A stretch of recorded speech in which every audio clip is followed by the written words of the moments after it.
దేవునికి మహిమ కలుగును గాక. చూడండి మరి బైబిల్ లేఖనాలలో మరి దేవుడు ఒకని గురించి సాక్ష్యం ఇస్తున్నారండి.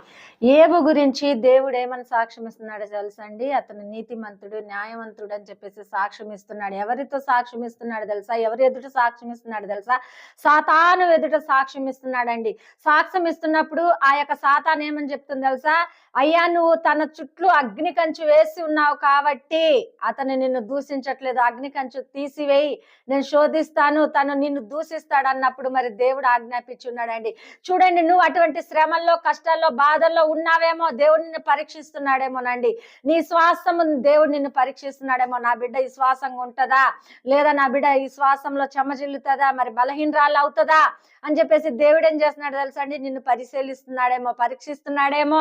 నువ్వేం చేయాలో తెలుసా? దేవుడు నన్ను పరీక్షిస్తున్నాడు అని చెప్పేసి మనం ఏం చేయాలో? ఓపిక కలిగి ప్రార్థన చేయాలండి. ఓపిక కలిగి ప్రార్థన చేస్తే